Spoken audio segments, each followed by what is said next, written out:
अंग्रेजी में एक कहावत है, company is sold by feeble minds. Feeble मतलब जो कमजोर होते हैं, वो संयोग की भावना रखते हैं। कंपनी मतलब संयोग। और इससे विपरीत हमारे यहाँ पर क्या कह रहे हैं, एकत्व ही सर्वत्र सुंदरो लोए। जगत में अगर कोई सर्वोत्कृष्ट सुंदर वस्तु है तो वो एकत्व है। प्रत्येक वस्तु ने एकत्व धारण किया है, उसमें मेरी भी वस्तु ने एकत्व धारण किया है। और सुनो, एकत्व यह स्वरूप है। एकत्व यह कोई मजबूरी नहीं है। एकत्व यह मेरी संपत्ति है। ये कोई मेरी कमजोरी नहीं है, मजबूरी नहीं है। निष्कर्ष क्या है? निष्कर्ष इतना ही है कि जो अपनी सामर्थ्य का एहसास जिसको होता है, स्वीकार हो जाता है, वो अपने आप आगे बढ़ जाता है। और जिसको अपने सामर्थ्य का विश्वास होता नहीं है, तो बराबर दूसरों से अपना बड़प्पन चाहता है।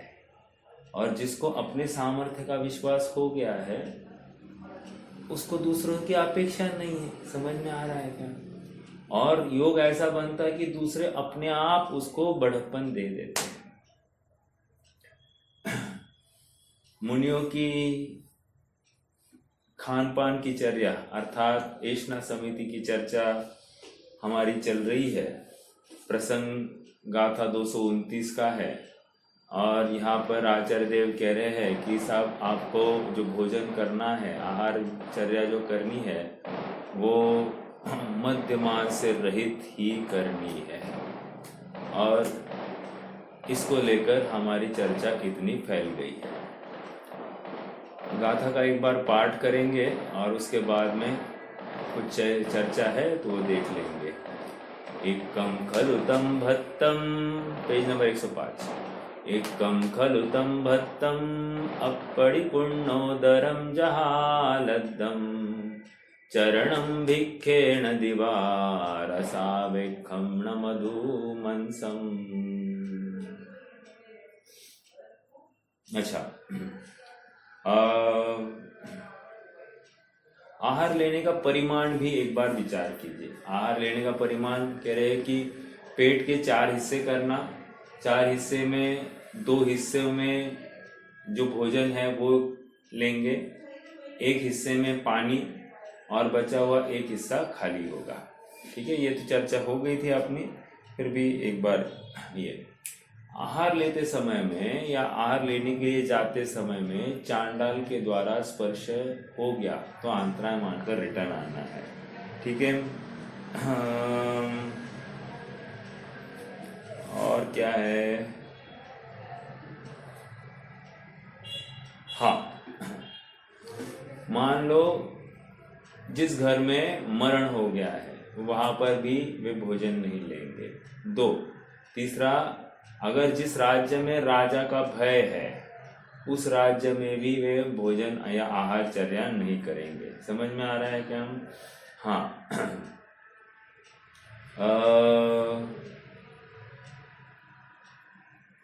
मैं संयम प्रकाश में से थोड़ी सी बातें पढ़ रहा हूं, तो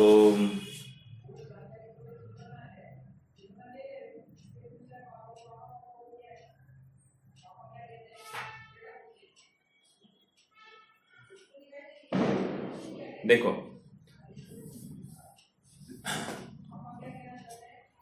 अभी कदाचित ऐसा होता है क्या कि मान लो आहार देते समय में घर वालों में ये मत दो या ये दो, ऐसा एक मतभेद हो गया। समझ में आ रहा है क्या? मान लो किसी ने कहा ये देना है और किसी ने कहा नहीं नहीं ये मत दो, तो ये इतनी सी बात हो गई। तो इससे क्या होगा?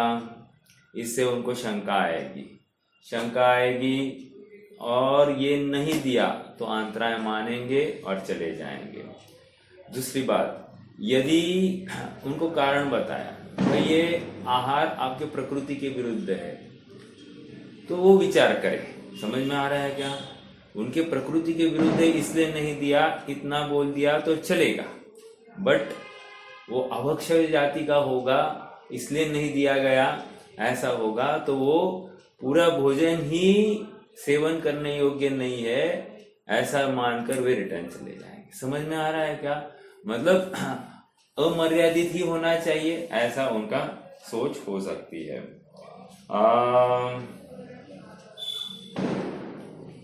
ये बादाम पिस्ता जो कुछ है ये सुधारे हुए होने चाहिए, धुले हुए होने चाहिए और फिर यथा योग्य पात्र में रखे हुए होने चाहिए। ठीक है, एक बात। दूसरी बात यह है कि जितने भी फल है या वो या तो ग्राइंड किए हुए होने चाहिए, ऐसा पीसेस में नहीं चलेगा, मतलब प्रासुक पूरा प्रासुक चाहिए, या तो फिर उसके ऊपर नमक डाला हुआ चाहिए, या फिर ग्राइंड किया हुआ चाहिए, या तो पका हुआ चाहिए ऐसे, या फिर उसको केला हो तो उसका कूस किया हुआ होना चाहिए, आदि आदि सब प्रक्रिया है। अगर इसमें कोई भी गांठ जैसी कुछ आए, गांठ मतलब क्या, हम एक टुकड़ा आ जाए तो वो नहीं चलेगा, फिर वहां पर दोष माना जाएगा। ठीक है, तो प्रासुक नहीं ऐसा माना जाता है। ठीक है, और सुनिए, चक्की है, अपनी चक्की खुली हो, ठीक है, चक्की उखली ये खुले हो तो नहीं चलेगा, एक। दूसरी बात, दरवाजा वो आने पर खोला नहीं जाएगा, या खिड़की होगी तो वो आने पर खोली नहीं जाएगी। समझ में आ रहा है? दो। तीसरी बात, एक कपड़ा होता है चंदोबा, चंदोबा कहते हैं उसको, तो वो चंदोबा भी लगा होना चाहिए क्योंकि ऊपर से कुछ गिर ना जाए, ये एक सेफ्टी प्रिकॉशन होती है। जो श्रावक है वो अंगहीन हो तो उसके माध्यम से वे आहार नहीं लेंगे। जिस श्रावक के हाथ कंप रहे हो उसके माध्यम से वे आहार नहीं लेंगे। हाँ, जिस श्रावक के उपांग नहीं है, अंग और उपांग समझ रहे हैं ना, जैसे पैर है और पैर में एक आध उंगली कम है तो वो चल जाएगी। समझ में आ रहा है क्या? तो ये उपांग की कमी, तो ऐसे उपांग नहीं है तो उनसे आहार ले सकते हैं। छोटे बच्चे 5 साल या 8 साल के बच्चे, इसके माध्यम से वे आहार नहीं लेंगे। ठीक है, 8 साल तक के बच्चों के माध्यम से वे आहार नहीं लेंगे, उसके ऊपर के बच्चों से ले सकते हैं। हाँ, आहार के लिए कब निकल सकते हैं? तो ऐसा आया है कि सूर्योदय से 3 घड़ी बाद निकल सकते हैं। 3 घड़ी मतलब कितना? सूर्योदय मान लो 7 बजे होता है मोटा मोटा, 3 घड़ी मतलब कितना? मोटा मोटा 1 घंटा 12 मिनट हो गया। उसके बाद में वे आहारचर्या के लिए निकल सकते हैं। अब होता होगा श्रावकों का तैयार नहीं होता होगा, ये दूसरा पक्ष। निकलते विकल्प है तो विकल्प के रूप से निकल रहे हैं। ठीक है, तो ये एक और बात विचारणीय। और शाम को ऐसा होता है कि सूर्यास्त के 3 घड़ी पहले तक वे आ सकते हैं। हमने पहले भी चर्चा की थी कि ऐसा किस प्रसंग में आते हैं। मान लो संगस्थ मुनि को दस्त लगे हो, तो 10 लगे हो तो फिर पानी के लिए एक, या फिर इनको रोग है, सुबह की चर्या नहीं हुई हो और अंतराय नहीं आई हो, तो ये क्या करेंगे, शाम को कुछ पानी का विकल्प होगा, गर्मी होगी तो उतनी बात वो वहां पर ले सकते हैं। ठीक है,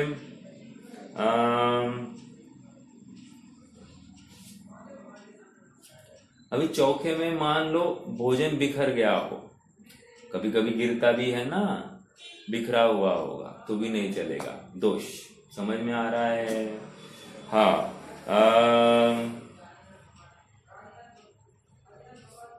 अभी मान लो पुरुष है या स्त्री है, कम कपड़े पहने हो, पुरुष ने एक ही कपड़ा पहना हो, नहीं लेंगे उसके हाथ से भोजन। तो वो पूरा अंग व्यवस्थित ढका हुआ ही होना चाहिए। ओके, स्त्री का भी ऐसा ही समझना। आगे भोजन की वस्तु मतलब कोई किसी में सब्जी होगी, रोटी होगी, तो वो वस्तु ऐसी जमीन पर वो घिसते नहीं ले आएंगे। समझ में आ रहा है क्या? उसको उठाकर ही वो रखी जाएगी। इतनी सी बातों में भी विवेक रखा जाता है। अब और समझना, जितने स्लाइडिंग की बातें होती है उसमें हिंसा मानी गई है, क्योंकि वह उठाना तो होता नहीं, ढकलना होता है, और ढकलने में जीव कदाचित हो तो उसका दोष अपने माथे पर आ जाता है।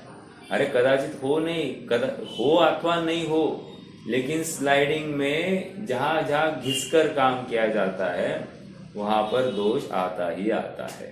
ठीक है, उठाने, खोलने, बंद करने, ऐसी ही सिस्टम्स हर जगह पर होनी चाहिए। विचारणीय मतलब अपना चौका कैसा होना चाहिए ये भी विचारणीय है। जहां पर ऐसे स्लाइडिंग की कुछ बातें वहां पर यूजुअली नहीं पाई जानी चाहिए।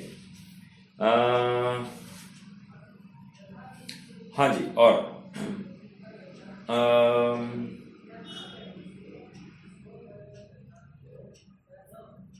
जो पाटा होता है, पाटा लगाया जाता है ना, या तो वो हिलने डुलने वाला नहीं होना चाहिए। ऐसा डुब डुब डुब डुब होता है ना, वो ऐसा नहीं होना चाहिए। क्यों?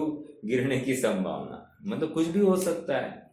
कदाचित एक पैर रखते हैं तो एकदम उसका झुकाव किसी और एक साइड पे आ जाए तो गिरने की संभावना हो सकती है। ठीक है,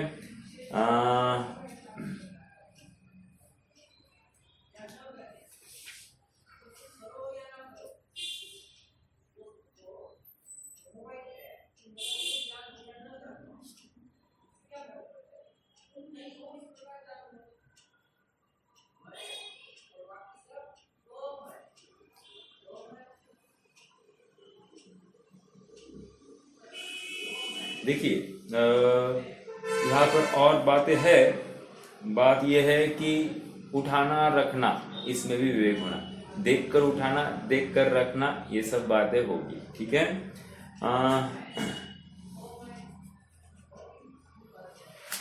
और एक बात बची है।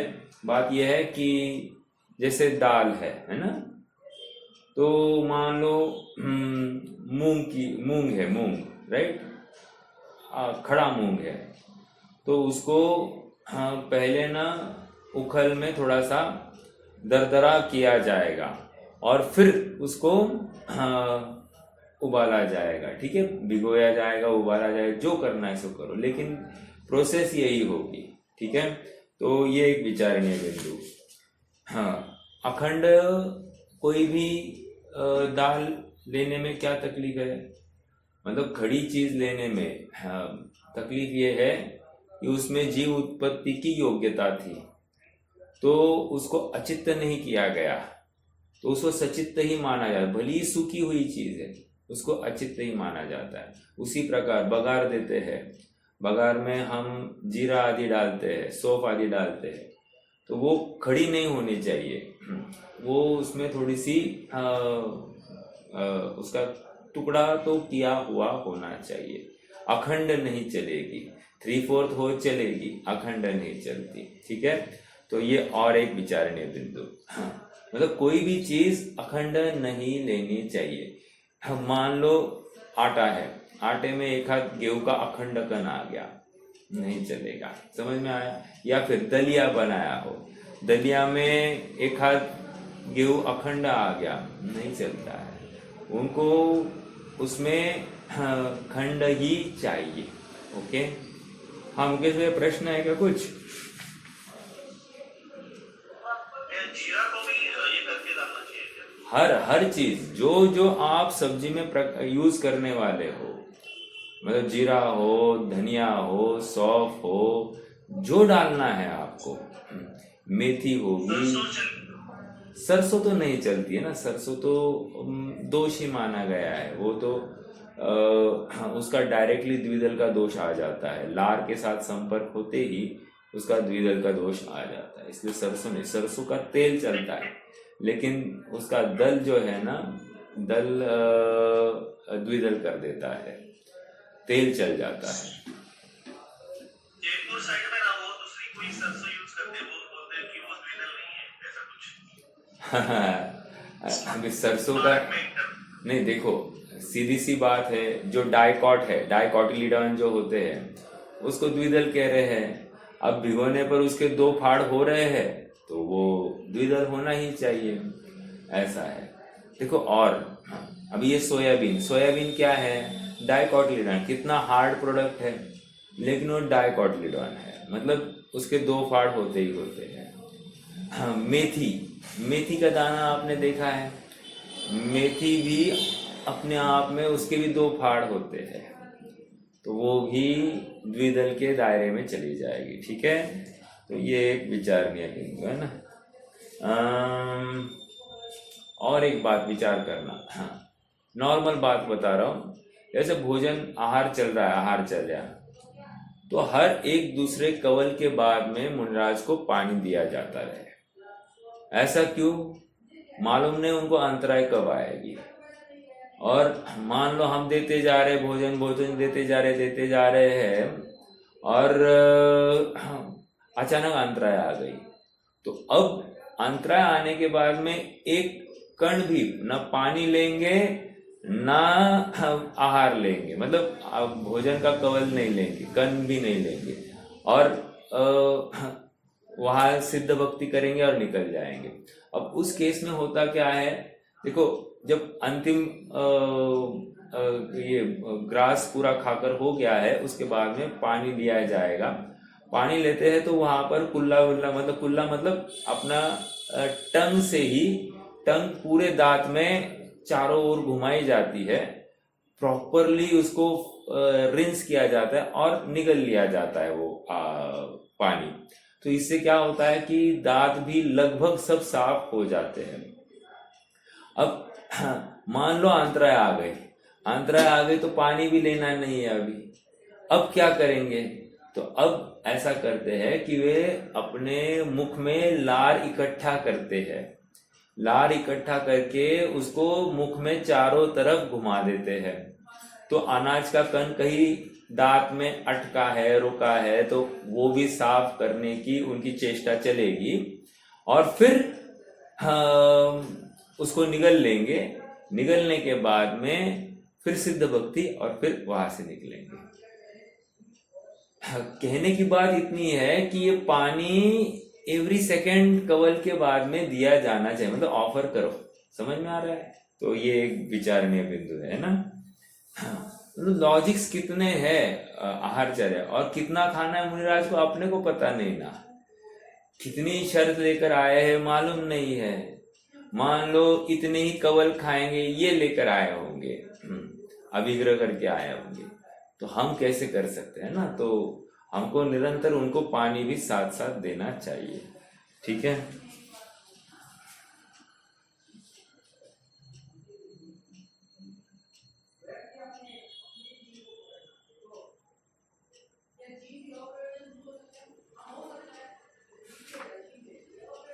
हाँ। और देखो चौके में घर के बाहर कोई भिखारी हो या कोई तिर्यंच पशु भी आया हो, उस केस में भी वे वहां पर अंदर प्रवेश नहीं करेंगे। क्यों, तो वेरी नेचुरली श्रावक क्या करेगा, इनके पीछे उनको हटक देगा और उनको भगा देगा। बराबर भिखारी को बोलेगा अभी नहीं बाद में आओ, या फिर तिर्यंच को भी वहां से हटा देगा। अब इसमें क्या होगा, मुनिराज को दोष कैसे लगेगा, क्योंकि मुनिराज उनके हिसाब का उनको मिलना था, उनको नहीं मिला, उनके नहीं मिलने में अपन निमित्त बने या अंतराय आ गई उनके मिलने में, इसलिए वे वहां पर आहार नहीं लेंगे। ठीक है, हाँ।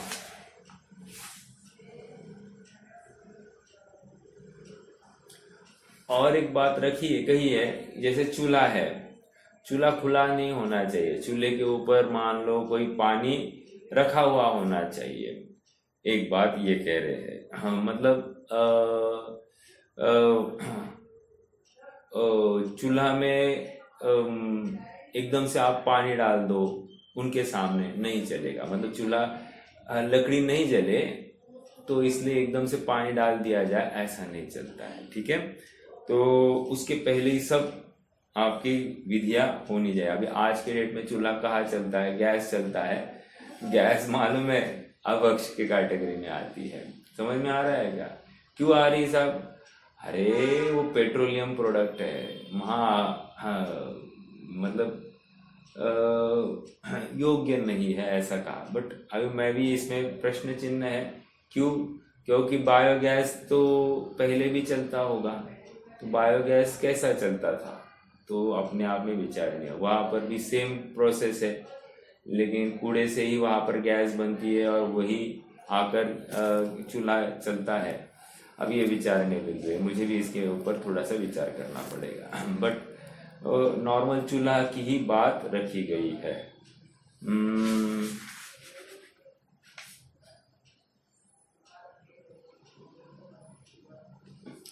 ठीक है, तो ये मोटे मोटी अपनी चर्चा आ गई है कि दोष क्या क्या हो सकते हैं।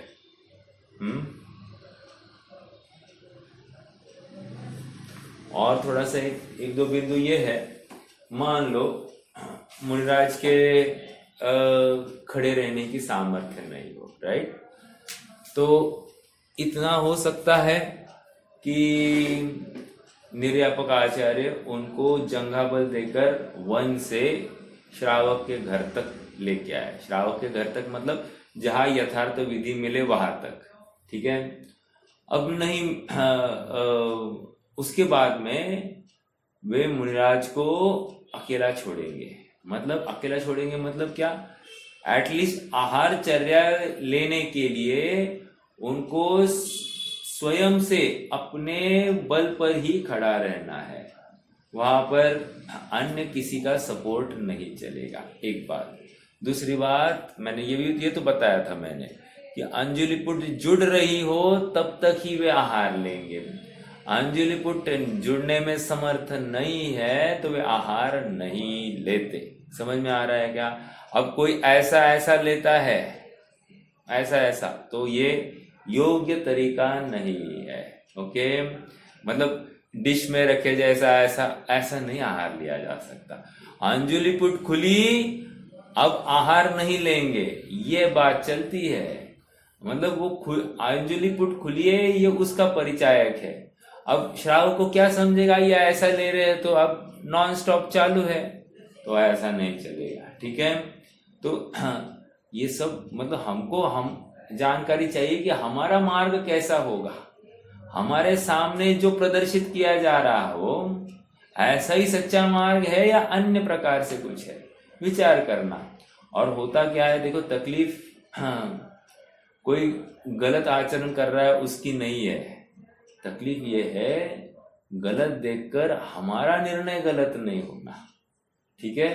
क्योंकि बचपन से हम ऐसा ही देखते आए, मान लो गलत ही चर्या देखते आए, तो हम क्या मानेंगे, over the period of time ये गलत चर्या ही सत्याचर्या मानी जाने लगेगी। और फिर उसमें कोई दोष दिखेगा ही नहीं, किसी को दोष दिखेगा ही नहीं। समझ में आ रहा है क्या? इसलिए बहुत गंभीरता से इन बातों को पढ़ना, समझना और अंगीकार करना। हाँ, क्योंकि थोड़ी सी भी चूक बाधक है अपने लिए। हाँ जी, प्रश्न है भैया? हाँ भैया, ये निर्यापक जो होते हैं, हाँ, शपथ को आहार लेने में सहायता करते हैं ना? किसमें? आहार लेने में? नहीं ना, वही तो मैं कह रहा हूँ। वे कहाँ तक आएंगे? जंगाबल देकर यथार्थ पड़गान हो गया, नवदा भक्ति पूर्वक, यहाँ तक वे वहां पर साथ खड़े रहेंगे।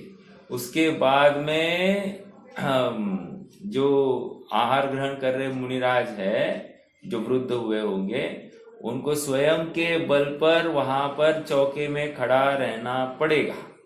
उसके बाद में उनको आहार विधि अंजुलिपुट स्वयमेव करनी पड़ेगी। ऐसा 2-4 यहाँ से हाथ पकड़ रहे, दूसरा यहाँ से हाथ पकड़ रहा है और फिर उनकी अंजुलिपुट जोड़ रहे, ऐसा नहीं चलता। कोई उनको स्पर्श करे ये नहीं चलता, ये फैक्ट है। ठीक है, इसलिए तो मैं कह रहा हूं कि जो हमारे सामने अभी वर्तमान में प्रदर्शित किया जा रहा हो उसके ऊपर 100% भरोसा नहीं रखना है, क्योंकि वो योग्य हो अयोग्य हो हमको पता नहीं है। तो हम किसकी बात माने? जो मूल ग्रंथों में लिखी बात है उनको ही मानेंगे। ठीक है, एक बात ये। और एक बात विचार करना, मुनिराज को ऐसा उंगली घुमाते नहीं है, याद रखना इस बात। हाँ, मंजन करने के हिसाब से कोई उंगली घूमती नहीं है, या लकड़ी से थोड़ा सा ये कम ज्यादा करना वो भी नहीं चलेगा। समझ में आ रहा है क्या? ये विचारणीय बिंदु। अब मान लो आहार लेकर निकल गए, दांत में कुछ फंस गया, अब जिह्वा उस जहां पर कुछ फंस गया वहां पर ऐसा स्पर्श भी नहीं करेंगे जिह्वा से, ऐसा ऐसा वैसा भी नहीं करेंगे। ठीक है, जो कुछ सिद्ध भक्ति हो गई, अब वो कुछ भी अब वहां पर मुंह में अभी कहीं उनका हिलने डुलने का मतलब जिह्वा भी वहां पर नहीं जाएगी। वहां पर जाएगी मतलब क्या? शरीर के प्रति राग पर हो गया, और शरीर के प्रति राग मतलब ये मुनिपना गया। समझ में आ रहा है क्या? आप कहोगे कितना कठिन, नहीं कठिन नहीं कहना है यहाँ पर कितना प्राकृतिक और कितना सहज ऐसा जीवन है। समझ में आ रहा है क्या? मतलब मैं इनसे प्रभावित होता ही नहीं हूं, ये यहाँ पर समझाना है। भोजन में कहाँ आसक्ति है? और सुनिए, वे आहार भी ऐसा ही लेंगे जिससे उनको कोई बाधा नहीं पहुंचे। समझ में आ रहा है क्या? जो अवेलेबल है उसमें भी इतनी कठोर चीज है, या जिसमें फांस होगी, ऐसी कोई चीज होगी जो अटकने की संभावनाएं है, तो कदाचित नहीं लेंगे वे। ऐसा भी हो सकता है ना। अति आसक्ति पूर्वक ग्रहण करने की बात नहीं होती। ठीक है, निष्कर्ष इतना ही है। मूल बात तो आचार्य देव या मुनिराज अपनी आत्मा को साध रहे हैं। ये जो चर्या आई है, ये चर्या निभाने का भाव विकल्प है, और उस विकल्प में भी शुद्धात्मा की ऊर्ध्वता है। और जिसको शुद्धात्मा की ऊर्ध्वता होती है, इनका खान पान की तरफ ज्यादा आसक्ति भी नहीं होती है और ना उनका उपयोग वहां पर दौड़ता है। समझ में आ रहा है? एक हमने इष्टोपदेश का छंद ही है, ब्रुवन्नपि ही न ब्रूते, गच्छन्नपि न गच्छति, स्थिरीकृतात्म तत्वस्तु पश्यन्नपि न पश्यति। पश्यन्नपि न पश्यति मतलब देखते हुए भी नहीं देख रहे हैं, अर्थात ऐष्णा समिति से आहार ले रहे हैं और ये कह रहे हैं कि क्या खाया है वो भी समझ में नहीं आया। क्या खाया है वो भी समझ में नहीं आया, इसका मतलब कुछ गलत खाया, इतना अविवेक नहीं होगा। लेकिन जो कुछ भक्ष्य सामग्री खाई है, ये नमक कम था, मिठास कम थी, खटास कम थी, ज्यादा थी, इसमें उपयोग नहीं दौड़ेगा। उनको हर गे में अपना आत्मा झलकेगा, ये समझाना है। हर गे में उनको अपना आत्मा दिखाई देता है। ठीक है?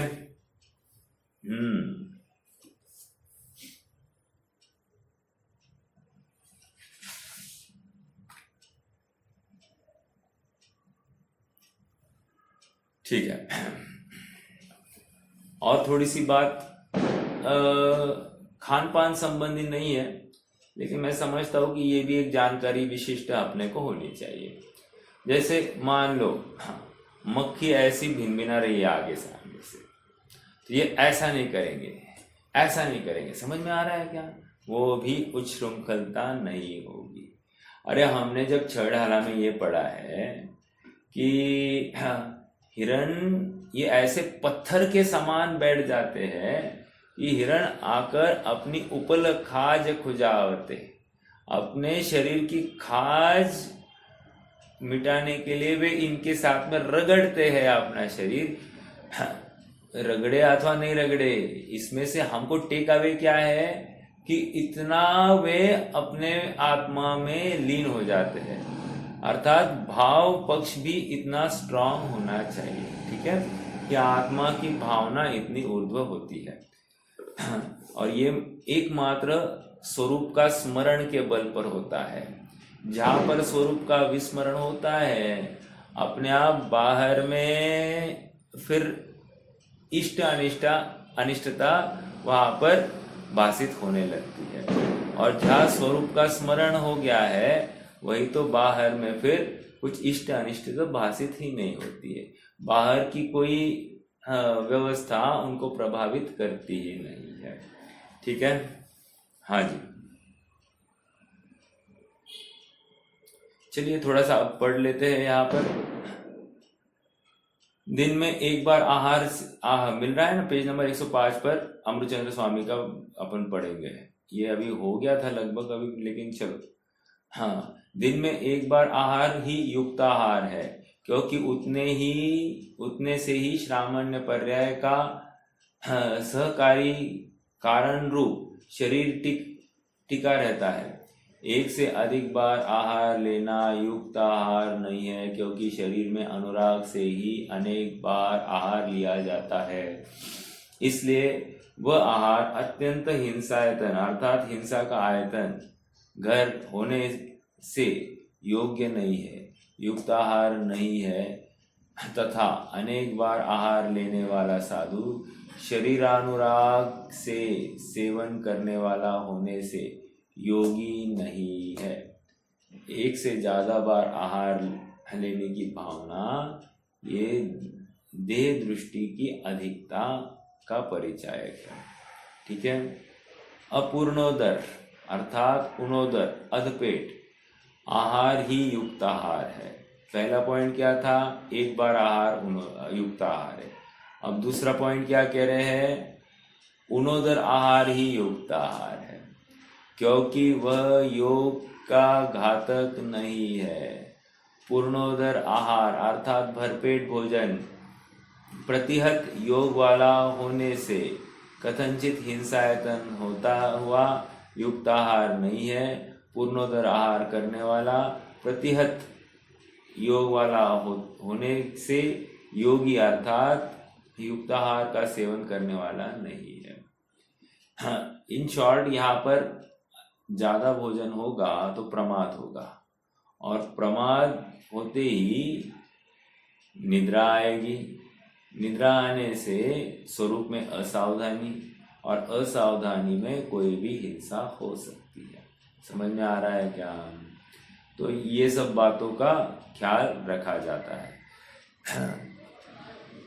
एक बात इसमें कंटिन्यूसली याद रखना, कहा जा रहा है ऐसा करना ऐसा करना ऐसा करना, और समझना क्या है, इस भूमिका में ऐसी ही जागृति रहती है। समझ में आ रहा है क्या? इतना ही विवेक रहता है, भूमिका के योग्य ऐसा ही विवेक चलता है, ठीक है। हाँ, चरणानुयोग की भाषा करने योग्य होती है, और हाँ, साधक जीव को समझने योग्य भाषा ये है कि ऐसा ही जीव का भाव होता हुआ पाया जाता है। उनको ऐसी तीव्र आसक्ति होगी ही नहीं कि जहां पर अधिक हिंसा हो, ठीक है। इसलिए यहाँ पर और एक बिंदु कहा था, 2 बार भोजन करने में अधिक हिंसा है। अब अधिक हिंसा क्या हो गई सब? अधिक हिंसा ये है कि एक बार लिया उसमें तो हिंसा है ही है, लेकिन दूसरी बार लिया तो वो वन से फिर से यहाँ आए, जाने आने में हिंसा हुई कि नहीं हुई, एक बार। दूसरी बार यहाँ पर भोजन भी जो था, भोजन 2 बार लिया तो 2 बार पकने का दोष आएगा, तो इसलिए कह रहे हैं कि हिंसा अधिक हो गई, ठीक है। और हिंसा में थोड़ी एक स्थावर जीव मरता है, एक टाइप का। अरे वायु का एक मरते, जल का एक मरते, अग्नि का एक मरते, वनस्पति का एक मरते हैं।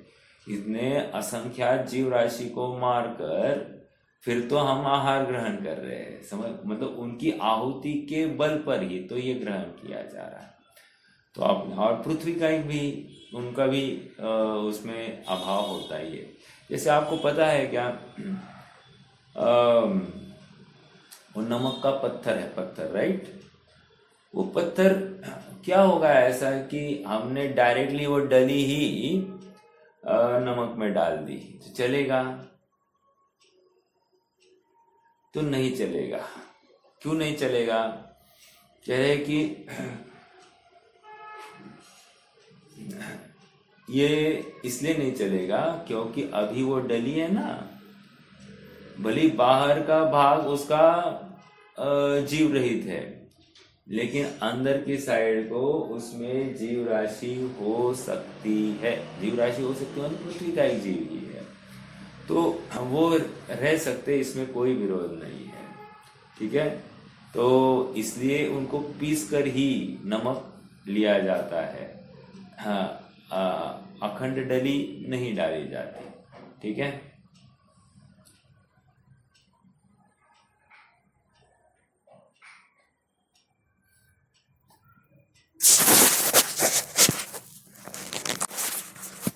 यथा लब्ध आहार ही युक्त आहार है, क्योंकि कहा गया भाई, क्योंकि वही आहार विशेष प्रियता रूप अनुराग से रहित है। अयथा लब्ध अपनी पसंदीदा पसंद का प्रयत्न पूर्वक प्राप्त आहार तो विशेष प्रियता रूप अनुराग से सेवन किया जाता है।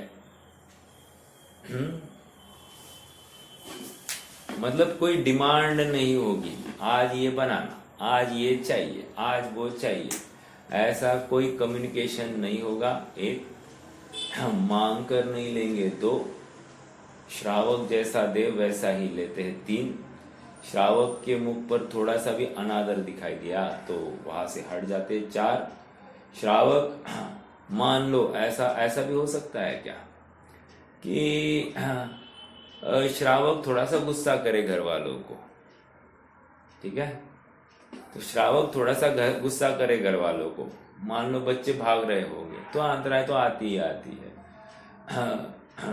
लेकिन घर वालों को कुछ चुप बैठो, ऐसा मत करो, वैसा मत करो, इतना ही बोलो, इतना ही। अरे तुम्हें समझ में आ रहा है क्या क्या कर रहे हैं अपन, ये इतना ही बोले, समझ में आ रहा है?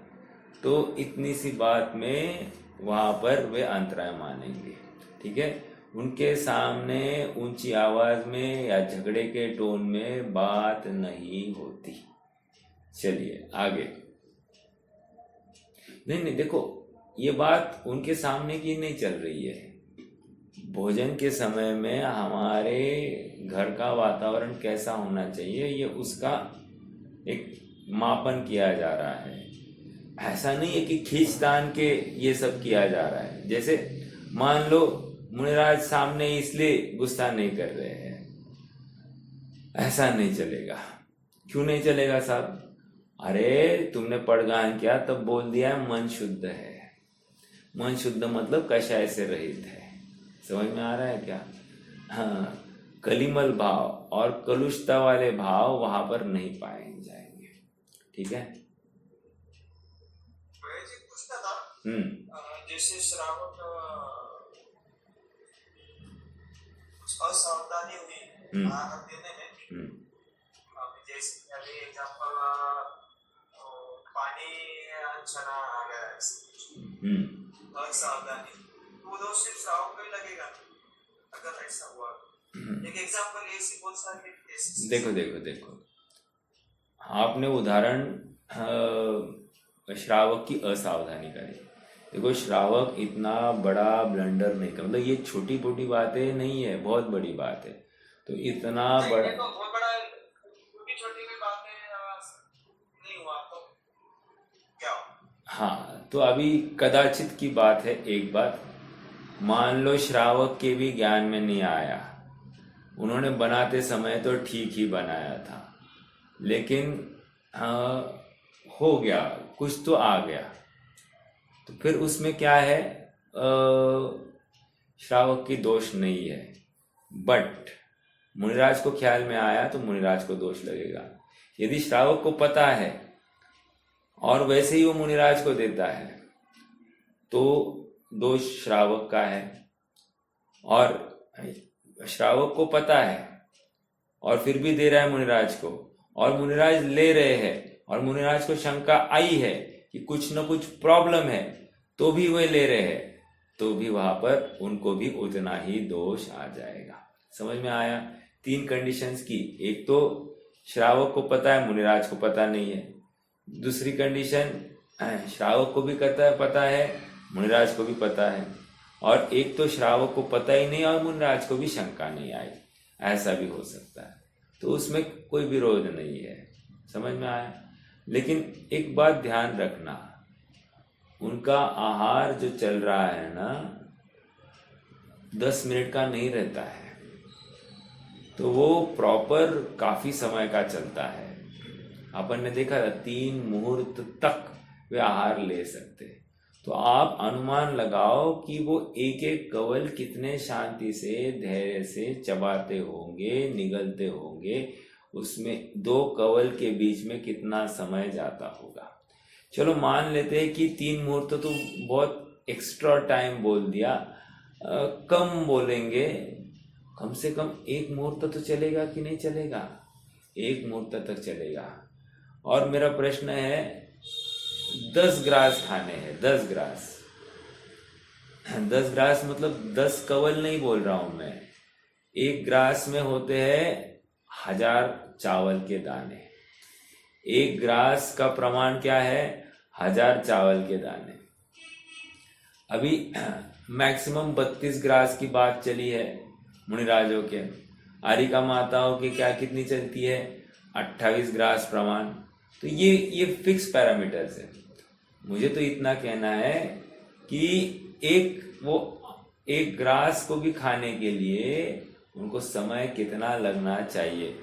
आप 2 मुहूर्त में भी या 1.5 मुहूर्त में या 1 मुहूर्त में भी उनका भोजन हो गया, तो 10 ग्रास भी खाए तो 1 ग्रास के उनको 6 मिनट लगे हैं। 5 मिनट पकड़िए, 5 मिनट के बाद में पानी लिया है वो घोट भर, तो आप विचार करना कितना उसको पीस कर दांत में उसको फिर अंदर गया में लार भी कितनी मिक्स हुई होगी उस भोजन के साथ में, ये आपको समझ में आएगा। निष्कर्ष, हमको कैसे भोजन करना यहाँ से शिक्षा दी जा रही है। हाँ, जो झटपट इंस्टेंट की बातें चलती है तो वो स्वीकार नहीं है। और सुनिए, देखो, जैसे हमने लड्डू दिया उनको, है ना, तो लड्डू ऐसा अखंड देंगे क्या? नहीं। मान लो बर्फी दी उनको, अखंड देंगे क्या? नहीं। उसका कूस होगा, उसकी पाउडर होगी। समझ में आया? उसको प्रॉपरली उसको देखा जाएगा जीव से रहित है कि नहीं। श्रावक पहले अपनी तरफ से कंफर्म करता है, उसके कंफर्मेशन के बाद में फिर मुनिराज को दिया जाता है। मुनिराज फिर अपना अलग से कंफर्मेशन देंगे और उसके बाद में फिर क्या चल रही थी बात?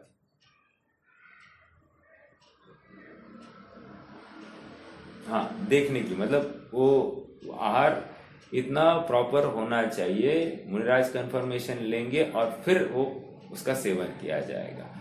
तो ये इतनी बात याद रखने योग्य है। हाँ जी, देखो पढ़ेंगे। ग्रास और कवल में क्या डिफरेंस बताया? 1 ग्रास में ज्यादा, कवल कैसा है? ऐसा अभी देखो ना, 1 ग्रास में 1000 चावल के दाने बताया, प्रमाण बताया। तो 1000 चावल के दाने मतलब मेरे अनुमान से होंगे, मतलब 2-3 कवल तो होने चाहिए, है ना? 2-3 कवल तो होने चाहिए। हाँ, बराबर, क्योंकि 1000 दाने काफी होता है। हाँ, मतलब बड़ा प्रमाण है। तो उसमें भी आप लगा लीजिए, ग्रास में अभी रोटी भी आनी है, ग्रास में आपकी सब्जी भी आनी है, तो सब मिलाकर की बात है। तो ये अनुमान का विषय है, याद रखना। ये गिनते नहीं बैठेंगे "ओ, हो गया होगा, हो गया हो गया", ऐसा नहीं। अनुमान का विषय है एक। एंड सेकेंड बात, तो पैरामीटर तो सेट है। भूख से आधा खाना जाएगा, भूख के 1/4 पानी जाएगा, और बचा हुआ 1/4 खुला रहेगा। ये तो पैरामीटर सेट ही है ना। वहां पर फिल्टर बैठा नहीं, तो यहाँ पर तो बैठना ही बैठना है। ठीक है, चलिए। उनोदर में एग्जैक्ट ख्याल नहीं आता है, तो ग्रास में नहीं भी आया तो भी। हाँ, उनोदर में इतना ही होगा। मान लो 2 रोटी की भूख थी, तो वो 1.25 ही रोटी खाएंगे, तो इतनी जागरूकता से वो लेंगे। हम भूख से कम खाएंगे। विशेष बात है ना। बढ़ने के लिए ना एक क्वेश्चन बार बार आता है, पहले भी पूछा था मैंने।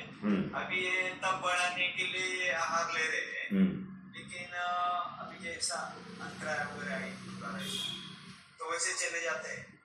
फिर तब में तो आहार क्यों लिया कि तब के बढ़ाने के लिए, फिर अंतराय समझो। हाँ, तो तब में तब नहीं मन लगेगा पहले जैसे।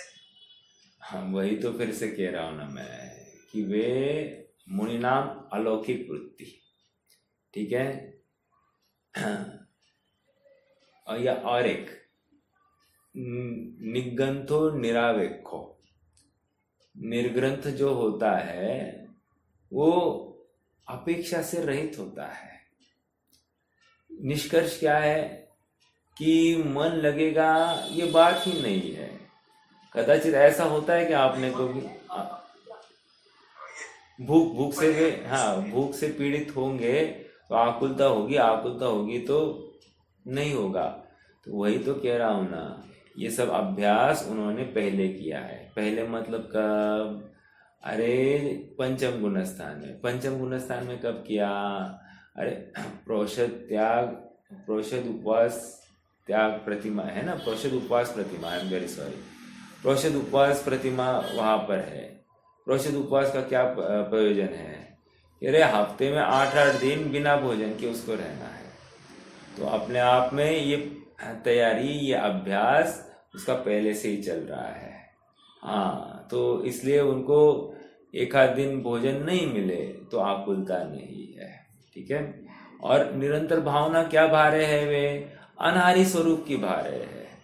तो जो अनाहरी स्वरूप को ध्या रहे हैं तो उसका कितना विवेक या जागृति होगी, है ना। हाँ बोलिए, कोई प्रश्न था क्या? ओके, चलिए आगे बढ़ते हैं थोड़ा। जैसा मिल गया वैसा आहार ही युक्त आहार है, क्योंकि वही आहार विशेष प्रियता रूप अनुराग से रहित है। विशेष प्रियता रूप अनुराग, जैसा मिला वैसा। अयथा लब्ध अर्थात अपनी पसंद का प्रयत्न पूर्वक प्राप्त आहार तो विशेष प्रियत रूप अनुराग से सेवन किया जाता है। इसलिए अत्यंत हिंसायतन रूप होने से युक्त आहार नहीं है, और अयथालब्ध आहार लेने वाला विशेष प्रियता रूप अनुराग से सेवन करने वाला होने से युक्ताहारी योगी नहीं है। ठीक है। मूल बात क्या है फिर से? आसक्ति की कमी, राइट। इच्छाओं का निरोध, और इच्छाओं का निरोध हुआ तो तप भी हो रहा है, त्याग हो रहा है, और वहां पर विशेष अपने ब्रह्मचर्य पालन में अनुमोदना हो रही है, क्योंकि वृद्धता नहीं रहती है। आगे 3 पॉइंट हो गए। चौथा पॉइंट, भिक्षाचरण से यथालब्ध आहार ही युक्त आहार है। भिक्षाचरण से कोई किसी ने बुलाया और गए, ऐसा नहीं। किसी ने नवदा भक्ति नहीं की और डायरेक्टली इन्होंने भोजन चालू किया, ऐसा नहीं। किसी के घर नवदा भक्ति के बिना वे गए ही नहीं, ऐसा भी नहीं। तो पार्शलिटी में ये नहीं होगी। एंड सेकेंडली नवदा भक्ति होती ही होती है। हाँ, क्या कह रहे हैं यहाँ पर, भिक्षाचरण से यथा योग्य आहार ही युक्त आहार है, क्योंकि वही आरंभ शून्य है। अभिक्षाचरण से प्राप्त आहार में आरंभ होता ही है। इसलिए आरंभ होता ही है मतलब क्या, कौन बताएगा? आरंभ होता ही है। अभिक्षाचरण से प्राप्त आहार में आरंभ होता है, क्या अर्थ है इसका?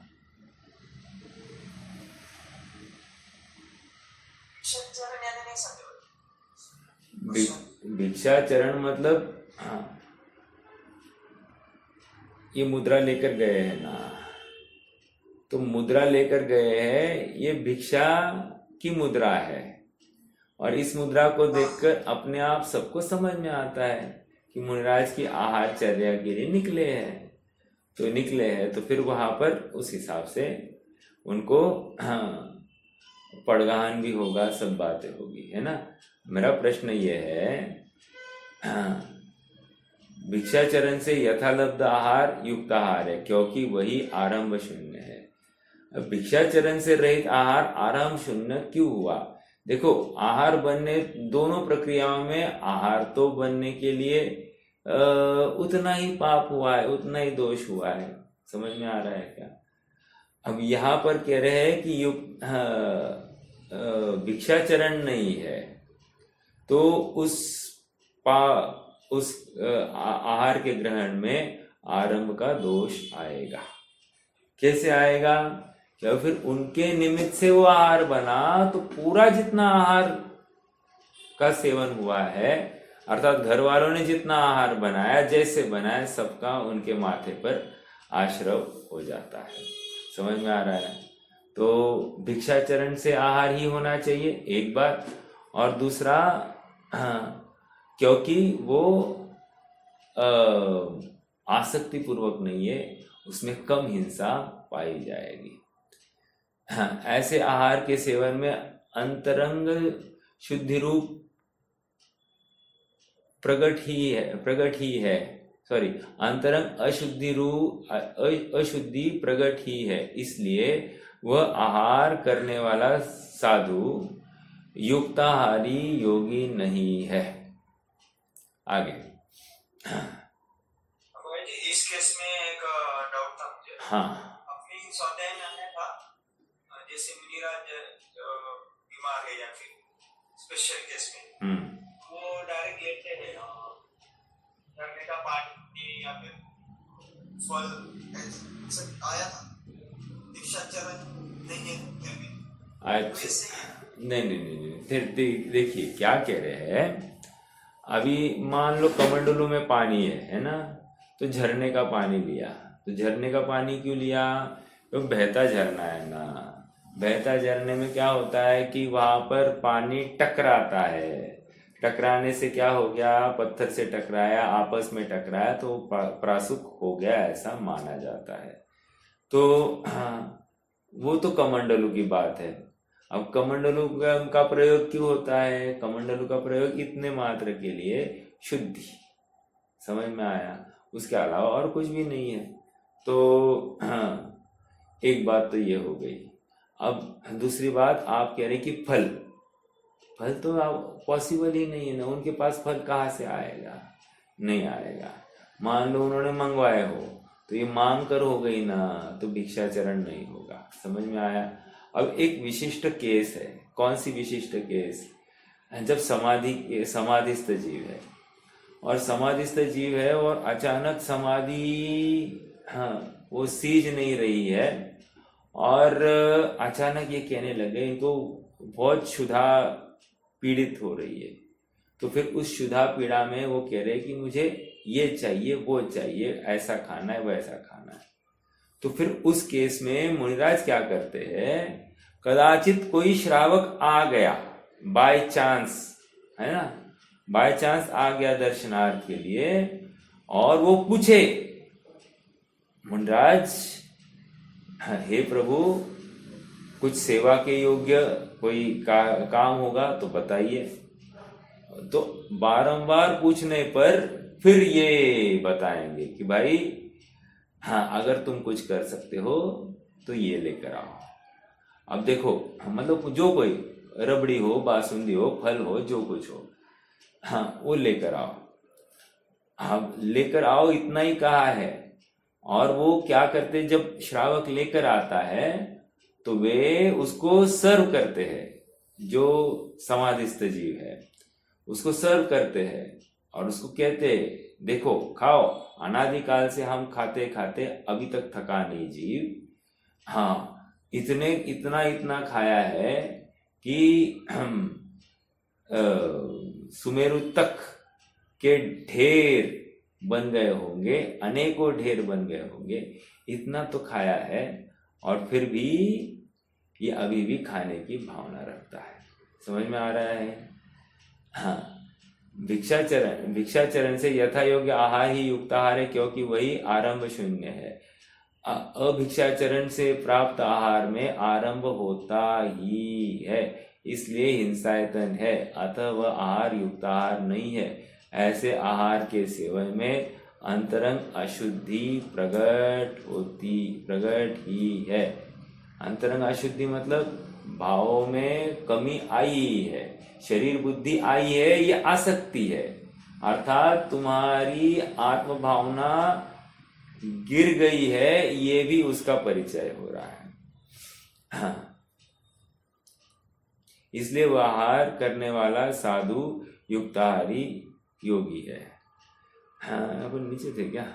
नहीं, दिन में आहार ही युक्ताहार है। अब और एक कंडीशन लगा रहे हैं। अभी दिन का आहार मुनिराज को कहना पड़ता है क्या? देखो आपको बताऊं, समाधि तंत्र आदि में मुनिराज के 5 महाव्रत और 1 अनुव्रत कहा गया है। 5 महाव्रत तो अनुव्रत के हिसाब से ही चलेंगे, 5 अनुव्रत के हिसाब से। लेकिन एक जो अनुव्रत कहा है, कौन सा अनुव्रत? रात्रि भोजन त्याग नामक अनुव्रत। और रात्रि भोजन त्याग नामक अनुव्रत, अरे ये जैनी को खबर है कि रात्रि में भोजन नहीं करना चाहिए। अब ये इनको क्यों बताया गया? तो इतनी सी बात है कि उस समय में श्वेतांबर संप्रदाय का उदय हो गया था और वे रात में आहार लाकर खा रहे थे, इसलिए उनको कहा कि उनको कहना पड़ा कि रात्रि भोजन ही दोषमय है। और एक बात याद रखना, रात्रि में बनी हुई कोई भी चीज होगी उसमें जीव आकर गिरते ही गिरते हैं और हमको खबर तक नहीं पड़ती।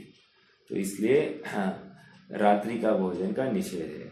जब एकेंद्रीय जीव के प्रति इतना विवेक हो रहा है तो त्रस जीव के प्रति कितना विवेक हो सकता है साधर्मी के हृदय में, ये आपको अनुमान आ जाएगा।